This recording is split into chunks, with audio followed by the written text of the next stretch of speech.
دار میں بھی حضور بیٹھے ہیں، صحابہ کا مجمع ہے، توجہ ہے میری بات پر، نبی پاک صلی اللہ علیہ وسلم، اچھا دیکھو پھر مزے کی بات، یہاں بھی ڈیوٹی پوری کرتے ہیں، مسجد نبوی شریف میں بھی حضور کی نوکری بھی کرتے ہیں، سارے کام حضور نے بیٹھے بیٹھے بات چھیڑ دی، فرمایا یار بتاؤ تو صحیح، آج تم میں سے کسی نے کوئی جنازہ پڑھا ہے؟ تو صحابہ خاموش ہو گئے، خاموش ہو گئے، کوئی نہیں بول رہا، تو حضور نے فرمایا میں پوچھ رہا ہوں، بولو۔ جناب صدیق اکبر کہنے لگے یا رسول اللہ آپ نہ پوچھتے تو میں نہ بتاتا، میں نے ویسے جنازہ آج پڑھا ہے۔ تو حضور خاموش ہوئے، تھوڑی دیر کے بعد فرمایا چلو آج تم میں سے کسی نے کسی مسکین کو کھانا کھلایا ہے؟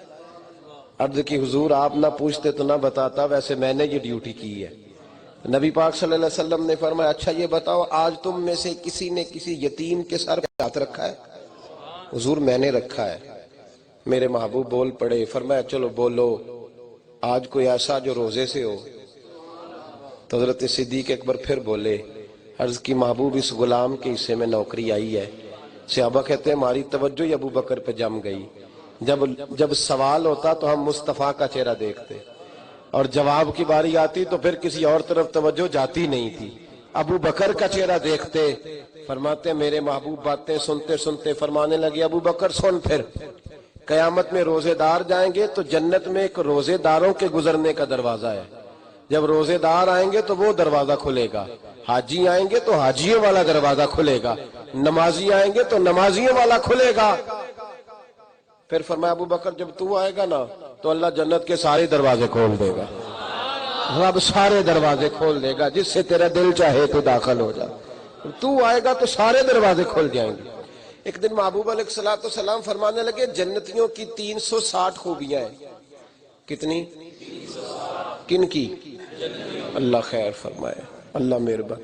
مالداروں کی کیا کیا خوبیاں ہوتی ہیں وہ سب کو پتا ہوتا ہے، بزنس مین کی کیا خوبیاں ہوتی ہیں یہ سب کو پتا ہوتا ہے، بڑے بڑے شناسا لوگ، میں تھوڑا سفر کرتا رہتا ہوں، گھومتا رہتا ہوں، دنیا دیکھتا رہتا ہوں، تو میں دیکھتا ہوں کہ لوگوں کو بڑا طریقہ آتا ہے، لوگوں کو بڑا انداز ہے، کس آدمی سے کس طرح بات کرنی ہے، کس کو کس لیول میں راضی رکھنا ہے، لوگ سمجھنے لگے۔ جنتیوں کی بھی کچھ علامتیں ہیں، کچھ خوبیاں ہیں، کسی بندے میں پائی جائے تو وہ جنتی ہوتا ہے۔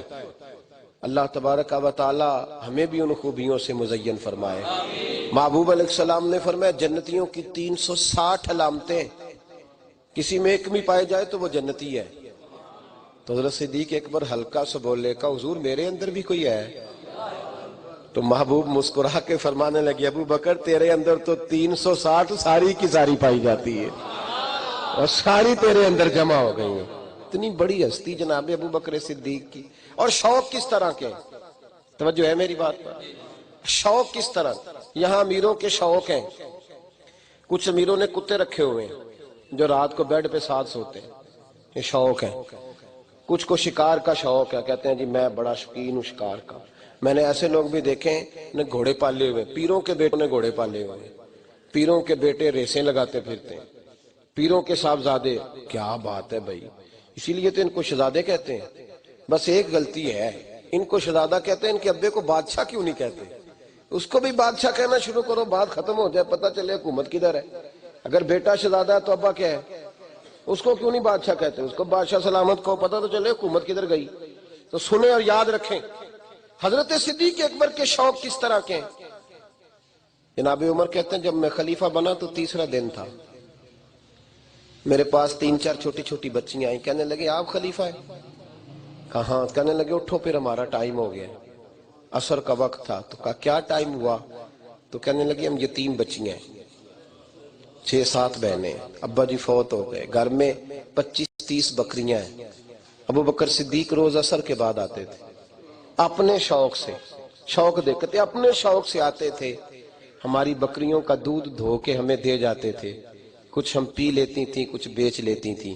سنا ہے اب آپ ان کے رستے پہ چلیں گے، اگر آپ خلیفہ ہیں تو چلیے نہ، بکریوں کا دودھ دھونا ہے، ہم چھوٹی ہیں باقی بہنیں گھر میں، چلو۔ جناب عمر کہتے ہیں چھوٹی چھوٹی بچیوں کے میں پیچھے چل رہا تھا اور میں رو رہا تھا، روتا روتا ابو بکر تیرے شوق کس طرح کے تھے؟ پیچھے پیچھے چل رہا۔ فرماتے رستے میں ایک صحابی ملے تو کہنے لگے عمر رو کیوں رہے ہو؟ تو میں نے کہا یار جی ابو بکر میرے لیے رستہ بڑا مشکل کر گیا ہے، ان کی راہوں پہ چلنا کتنا مشکل ہوگا. جگر راہ وفا میں نقش ایسے چھوڑ آیا ہوں، میں جس منزل سے گزرا ہوں وہ اب تک یاد کرتی ہے. اتنا کٹھن